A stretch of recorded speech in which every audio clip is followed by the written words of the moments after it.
अस्सलाम वालेकुम, मैं हूं फखर दुरानी और आप देख रहे हैं फैक्ट चेक पाकिस्तान। आज तीन मौज़ूआत के ऊपर बात करेंगे और तीनों अदलिया के हवाले से, क्योंकि आपके इल्म में है कि इस टाइम अदलिया में ना सिर्फ ये कि सियासत अरूज के ऊपर है और उसके साथ साथ ये जो एक बहरान मौजूदा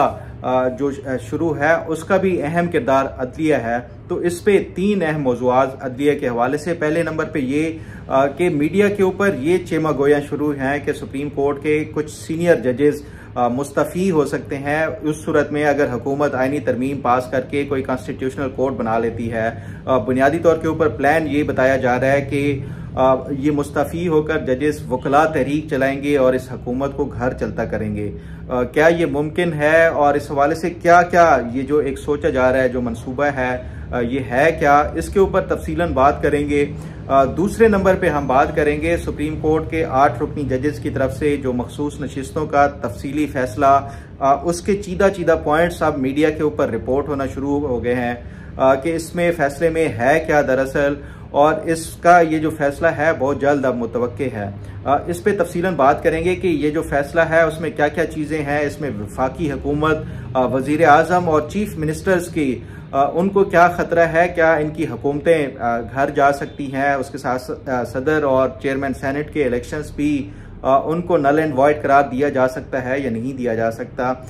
तफसीलन बात करेंगे इसके लीगल और जो कॉन्स्टिट्यूशनल जो पहलू हैं उसके हवाले से भी बात करेंगे। और तीसरे नंबर पे बात करेंगे चीफ जस्टिस काजी फायज ईसा की तरफ से ये जो 9 सवालात कल वो किए गए, रजिस्ट्रार को भेजे गए थे।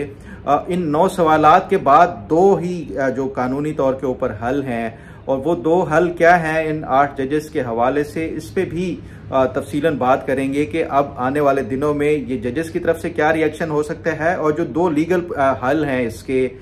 उस पे भी बात करेंगे। सबसे पहले बात कर लेते हैं 8 जजेस के हवाले से। ये 8 या इससे ज़्यादा भी इस पे मीडिया के हवाले से ये रिपोर्ट किया जा रहा है कि अगर हुकूमत ये कामयाब हो जाती है, ख़ासतौर के ऊपर मौलाना फजलुर रहमान ने भी इस हवाले से ऐलान किया है कि अगर कॉन्स्टिट्यूशनल कोर्ट बनाने के हवाले से है तो वो तो असूली तौर के ऊपर इस पे मुत्तफिक हैं और उनका इत्तफाक है इससे पीपल्स पार्टी से भी। तो कॉन्स्टिट्यूशनल कोर्ट बन जाता है तो उसके बाद जो ख़ासतौर के ऊपर ये कहा जा रहा है कि सुप्रीम कोर्ट, मौजूदा जो सुप्रीम कोर्ट है उसके अख्तियारात बिल्कुल एक रबर स्टैम्प की तरह हो जाएंगे, और फिर ये कि जितने भी ये ख़ासतौर के ऊपर जो कॉन्स्टिट्यूशनल कोर्ट में जजेस नहीं आएंगे बल्कि सुप्रीम कोर्ट में रह जाएंगे क्योंकि उनके अख्तियारात कम रह जाएंगे, तो वो एहतजाजन मुस्तफ़ी हो सकते हैं। उसमें ज़्यादातर जजेस की तरफ से ये मनसूबा बताया जा रहा है। लेकिन इस मुस्तफ़ी होने के बाद ये कहा जा रहा है कि वो इस हुकूमत के खिलाफ तहरीक चलाएंगे, और तहरीक में वो उस तरह जैसे 2007 में चीफ जस्टिस जो इफ्तिखार चौधरी थे उनकी सरबराही में ये एक तहरीक चलाई गई थी और ये हुकूमत को चलता बनेंगे। कल मैंने इस हवाले से रिपोर्ट कार्ड जो जियो का प्रोग्राम है उसमें भी ये इस हवाले से बात हुई, और जो मेरे कुलीग हैं इरशाद भट्टी उन्होंने भी इस हवाले से एक अंदिया दिया कि ये सोचा जा रहा है और एक ऐसा मंसूबा बनाया जा रहा है कि अगर आईनी अदालत बन जाती है और जो मौजूदा सुप्रीम कोर्ट है उसके अख्तियारात ख़त्म कर दिए जाते हैं, कम कर दिए जाते हैं, तो उस सूरत में ये जो जजेस हैं उनकी तरफ से ये एक किस तरह का कोई मंसूबा या सोचा जा रहा है कि वो मुस्तफ़ी हो सकते हैं, और फिर उसके बाद जो पब्लिक इनके साथ उठेगी और फिर जो हुकूमत का ये जो हशर होगा वो फिर सब दुनिया देखेगी। तो सवाल ये है कि क्या ये मुमकिन है भी या नहीं है, क्या अवाम निकलेगी इनके साथ या नहीं निकलेगी, फिर दूसरा ये कि वकला और दूसरी सियासी जमातें भी निकलेंगी या नहीं निकलेंगी। इस पे आने से पहले अगर मैं आपको एक छोटी सी मिसाल पहले दे देता हूँ, जो हमारी सेनेट ऑफ पाकिस्तान है उसकी एक कायमा कमेटी है ह्यूमन राइट्स की। सेनेटर वलीद इकबाल जो PTI के हैं उनकी सरबराही में एक चंद साल पहले इन्होंने एक विज़िट किया अडियाला जेल का, और अडियाला जेल के जो सुप्रीडेंट थे और उसके साथ साथ जो पंजाब प्रिजन है उनके जो IG थे उनको कहा गया कि वो ब्रीफिंग दे, जेल के मामलात हैं, जो कैदियों के हवाले से सूरत हाल है, ये सारा जो सेनेटर्स की टीम वहाँ पे उन्होंने विज़िट किया। सेनेटर्स ने एक सवाल खसूसी तौर के ऊपर पूछा जो IG प्रिजन थे उनसे कि जो आपकी इस जेल में जो सजाए मौत और जो उम्र कैद के कैदी हैं उनको एक सेशन जज या सेशन कोर्ट से लेके सुप्रीम कोर्ट तक पहुंचने में, अपीलों में कितना वक्त लग जाता है और कितने अरसे तक इनको इंतज़ार करना पड़ता है। तो आईजी जेल खाना जात ने ब्रीफिंग में ये बताया कि जो एवरेज टाइम है ये एक सेशन कोर्ट से सुप्रीम कोर्ट तक जाते हुए किसी भी कैदी को अपील के सिलसिले में 10 साल लग जाते हैं। यानी अल्टीमेटली अगर किसी ने बाइज्जत बरी होना है या एक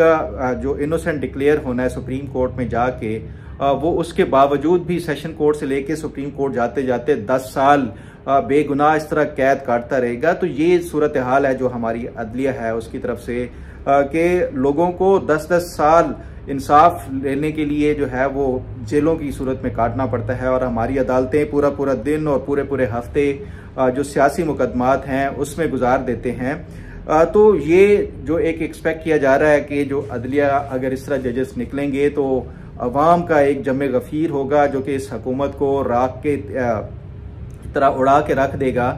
मैं नहीं समझता कि ये इस पे मुमकिन है। मैं आपको एक एग्जांपल और दूं। इंडिया का जब ये आइन बना था 1949 में नवंबर में ये मुकम्मल हो गया था। जो कॉन्स्टिट्यूशन बनाने से पहले जो काम होता है वो सारा गो के वो मंजूर फिर अगले साल 26 जनवरी को हुआ था। लेकिन जब नवंबर 1949 में ये आइन बना था तो नेहरू ने इस हवाले से ये फैसला किया और कन्वे किया गया कि वो पहला जो चीफ जस्टिस होगा वो अपनी मर्जी का लगाएंगे। इस पे जो अदलिया की तरफ से इतना ज़्यादा रेजिस्टेंस आई, उन्होंने कहा कि पूरी अदलिया मुस्तफ़ी हो जाएगी अगर ये इस तरह के कोई भी काम किया गया।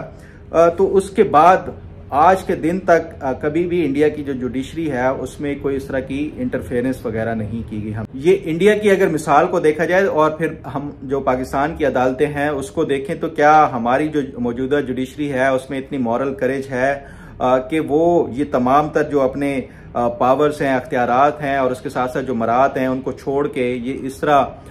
जो है वो किसी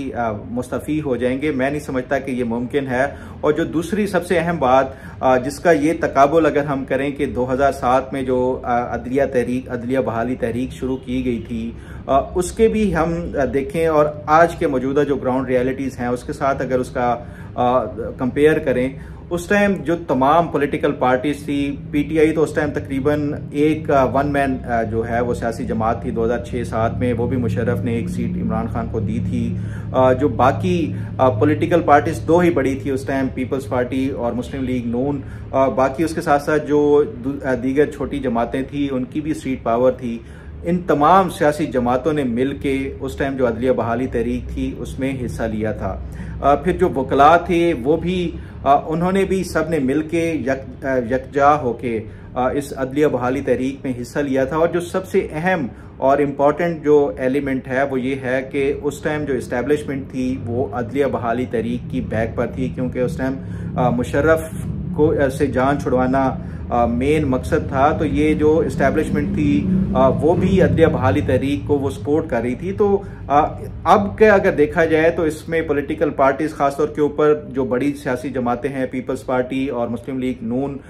वो इस आईनी अदालत के हक में है। फिर उसके साथ जो एक और अहम जो इसमें किरदार है वो मौलाना फजलुर रहमान, वो भी असूली तौर के ऊपर वो समझते हैं कि आईनी अदालत बननी चाहिए और वो भी अगर इसके हक में देते हैं तो मेन स्ट्रीट पावर इस टाइम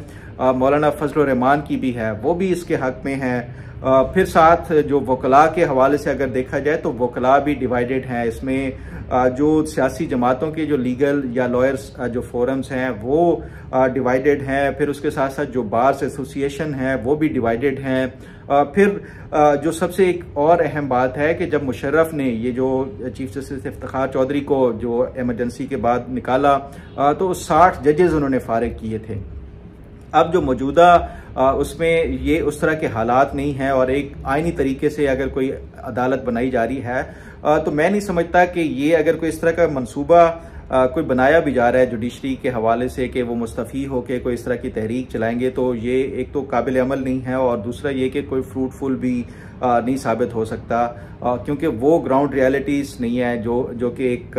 ज़रूरत होती हैं कोई किसी भी इस तरह की तहरीक के हवाले से। बहरहाल इस पर मज़ीद जो भी अपडेट और इन्फॉर्मेशन हुई वो मैं आपके साथ शेयर करूँगा। अब ज़रा बात कर लेते हैं कि ये जो मखसूस नशिस्तों के हवाले से तफसीली फ़ैसला आना है उस पे मीडिया पे कुछ चीदा उसके पॉइंट्स वो रिपोर्ट होना शुरू हो गए हैं। ख़ासतौर के ऊपर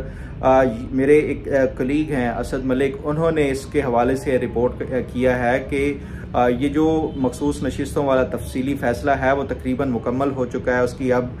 नोक पलक संवारी जा रही है या फाइनल टचेस दिए जा रहे हैं। वो कहते हैं कि कोई 50+ जो है वो पेजेस का ये मखसूस नशिस्तों का तफसीली फ़ैसला है,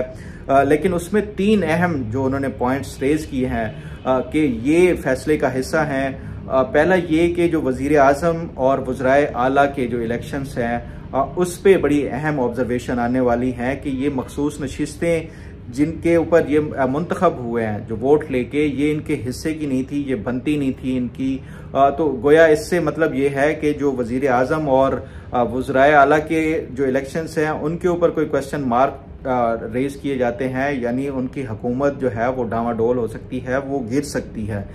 दूसरा जो उस पर ये कि जो प्रेसिडेंट और चेयरमैन सेनेट के इलेक्शंस हैं उसके ऊपर भी सवालात उठाए जा रहे हैं कि वो भी जो मुंतखब हुए हैं जिन वोटों से वो इनके हिस्से की ही नहीं थी, यानी पूरा जो एक इंतज़ामिया का स्ट्रक्चर है वो हिलाने जा रही है। ये जो इस मखसूस नशिस्तों वाला तफसीली फ़ैसला है उसमें कि जो वफाकी हुकूमत हैं और सूबाई हुकूमतें हैं वो गिर सकती हैं इस फैसले की उसकी वजह से, क्योंकि अगर ये इस तरह के सवालात उठाए जाते हैं कि जिन वोटों से ये मुंतखब हुए हैं वो इनके थे ही नहीं, तो फिर उसकी बुनियाद के ऊपर कोई चैलेंज कर सकता है आगे जाके, तो ये हुकूमत के गिरने के चांसेस हो सकते हैं अगर कोई इस तरह का फैसला होता है। दूसरा जो इस पे वो रिपोर्ट करते हैं कि जो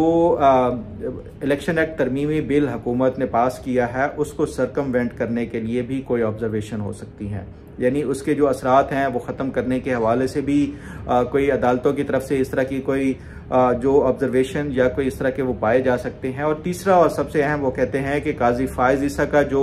बल्ले के निशान वाला फैसला है उसके ऊपर भी कोई बड़े अहम और बड़े सख्त किस्म के ऑब्जर्वेशन हो सकती हैं, यानी चीफ जस्टिस काजी फायज ईसा की लेगेसी को और पूरी उनको वो टारगेट किया जा सकता है। अब इसके ऊपर अगर हम थोड़ा सा डिटेल में इसका एनालिसिस करें कि क्या ये मुमकिन है भी या नहीं है, तो इस पे जो पहला मैं समझता हूँ कि ख़ासतौर के ऊपर जो वज़राए आज़म और उसके साथ साथ जो वज़राए आला हैं या प्रेसिडेंट और चेयरमैन सेनेट के इलेक्शन के हवाले से जो कहा जा रहा है कि शायद इस इलेक्शन जो मखसूस नशिस्तों वाला फ़ैसला है उसमें कोई अहम ऑब्जर्वेशन हो सकती हैं, तो उस पर हमें फिर 12 जुलाई वाला पहले फ़ैसला देखना होगा। 12 जुलाई का जो फ़ैसला था जिसमें इन्होंने ये जो मखसूस नशिस्तें थी वो पीटीआई को देने का कहा, उस पे फिर ये भी हमें देखना होगा कि ये जो मखसूस नशिस्तें पहले जो सुन्नी इत्तेहाद कौंसिल को देने की बजाय ये जो इत्तेहादी जमातें थी इन सब को दी गई थी, ये पहली दफ़ा जब टेकअप किया गया था सुप्रीम कोर्ट की तरफ से, जस्टिस मंसूर अली शाह ने 6 मई को इसका फैसला दिया था और इलेक्शन कमीशन को ये अहकाम जारी कर दिए थे कि इन जो दूसरी जमातों के दी गई हैं ये मखसूस नशिस्तें वो सस्पेंड कर दी जाए। इलेक्शन कमीशन ने सुप्रीम कोर्ट के फैसले के ऊपर अमल दरामद करते हुए 13 मई को वो सस्पेंड करने का नोटिफिकेशन जारी कर दिया। तो जो 12 जुलाई को फैसला दिया गया था उसमें स्पेसिफिकली ये कहा गया था कि 13 मई ऑनवर्ड जो है वो इन मखसूस नशिस्तों को कंसीडर ना किया जाए, यानी जो पहले जो सियासी जमातों को वो दिए गए थे वो पहले 13 मई से पहले तक उनका वो होगा, 13 मई के बाद वो कंसीडर उनको नहीं किया जा सकता। तो इसका मतलब ये है कि जो इन्होंने 12 जुलाई का फैसला दिया था उसमें उन्होंने पूरा लीगल और कॉन्स्टिट्यूशनल कवर दिया था जो भी उससे पहले ये मखसूस नशिस्तों की, चाहे वो लेजिस्लेशन के हवाले से उनके वोट हुए, चाहे वो वज़ीर आज़म या वज़राए आला के इलेक्शंस के लिए वोट हुए या प्रेसिडेंट और चेयरमैन सेनेट के लिए वोटों में उनके जो है वो शुमार किए गए, उसको बाकायदा 12 जुलाई को लीगल कवर दिया गया था। ऐसा नहीं हो सकता कि अदलिया इस तरह पूरे का पूरा जो इंतज़ामी स्ट्रक्चर है किसी भी रियासत का वो इस तरह वो अपने रिमार्क्स या अपनी जो ऑब्जर्वेशन है उससे वो ख़त्म कर सकें, ये मुमकिन नहीं है। यही वो वजह थी कि उन्होंने 12 जुलाई को उसकी पूरी लीगल प्रोटेक्शन दी थी। मैंने इस हवाले से पूरा प्रोग्राम किया था जस्टिस मंसूर अली शाह से जो सवालात के हवाले से, और ये सवाल बाकायदा तौर के ऊपर उठाया था कि उन्होंने ये जो मखसूस नशिस्तें हैं 13 मई से पहले जितना भी उन्होंने काम किया था उसको लीगल कवर दिया और बाद में नहीं दिया। उसकी रीज़न या तो फिर ये गलत थे या गैर आइनी और गैर कानूनी थे, तो पहले दिन से इसको वो देना चाहिए था। तो ये पहले ही अदलिया को ये पता है। ये एक पूरा आपका जो रियासत का बुनियादी स्ट्रक्चर जो इंतज़ामिया जो है वो उसको नहीं इस तरह हिला सकते। ऐसा मुमकिन नहीं है कि ये इस तरह की कोई ऑब्जर्वेशन अदालत देगी। ये किसी जूरिस्प्रूडेंस में भी इस तरह का नहीं आता कि अदालतें कोई इस तरह का एडवर्स कोई फैसला दें जिससे पूरी इंतज़ामी जो ढांचा है वो ख़त्म हो जाए, उसको ढा दें। बहरहाल ये इस पे, और दूसरा जो ख़ासतौर के ऊपर एक बात की जाती है कि जो इलेक्शन एक्ट तरमीमी बिल है उसको सरकमवेंट करने के हवाले से कोई ऑब्जर्वेशन हो सकती है। तो इस पे भी मैं समझता हूँ कि ये मुमकिन इसलिए नहीं है क्योंकि कोई भी बिल जो है या लेजिस्लेशन चैलेंज की जाती है तो वो दो बुनियादों के ऊपर चैलेंज की जाती है। पहली बुनियाद ये कि वो शरीयत के खिलाफ तो नहीं है, और दूसरी है कि वो बुनियादी इंसानी हकूक के खिलाफ तो नहीं है। ये दो बुनियादें होती हैं जिसकी बुनियाद के ऊपर इसको किसी भी लेजिस्लेशन को चैलेंज किया जाता है। और जब ये चैलेंज किया जाता है तो उसके बाद जो पहला, क्योंकि ये हुकूमत की तरफ से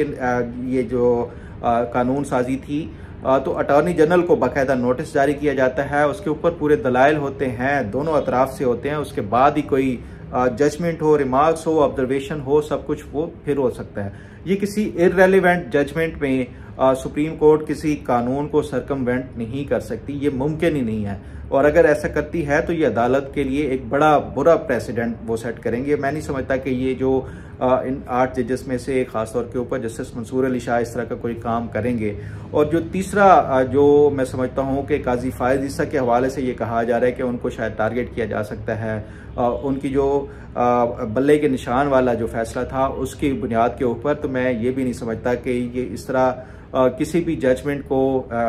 जो है वो टारगेट किया गया हो किसी दूसरी जजमेंट में, इररेलेवेंट जजमेंट में। ये ऐसा कभी होता नहीं है जुडिशल हिस्ट्री में कि अपने साथी जजेस को इस तरह जो टारगेट किया जाए जजमेंट्स के जरिए, क्योंकि ये तमाम जो जजमेंट्स होती हैं ये रिपोर्ट होती हैं, आगे कोर्ट होती हैं। सिर्फ ये नहीं कि पाकिस्तान की जो जुडिशरी है उसमें, दुनिया भर की जुडिशरी में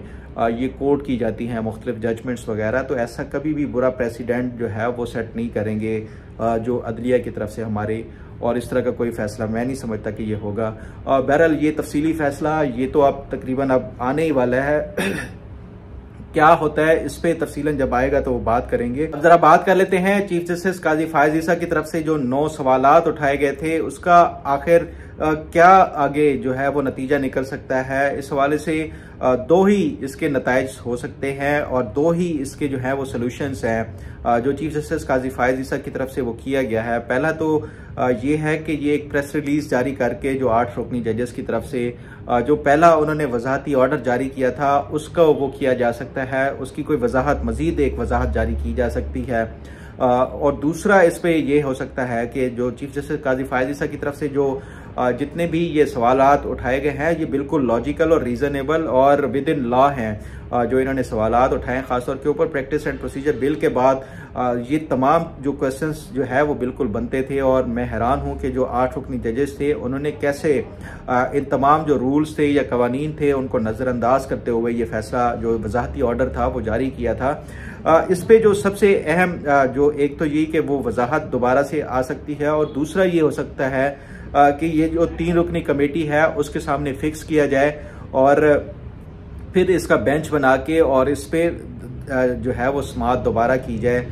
इन 2 के अलावा तीसरा कोई सोल्यूशन नहीं हो सकता। अब देखना ये है कि कल मंडे है, ये जो अदलिया है जो 8 जजेस हैं खासतौर के ऊपर उनकी तरफ से क्या रिएक्शन आता है, क्योंकि ये बहरहाल वायलेट किया गया है एक तो प्रोसीजर एंड जो प्रैक्टिस एंड प्रोसीजर एक्ट है उसको भी, और उसके साथ साथ जो सुप्रीम कोर्ट के अपने जो रूल्स एंड रेगुलेशंस हैं उनको भी वायलेट किया गया था। ऐसा नहीं हो सकता कि ये जो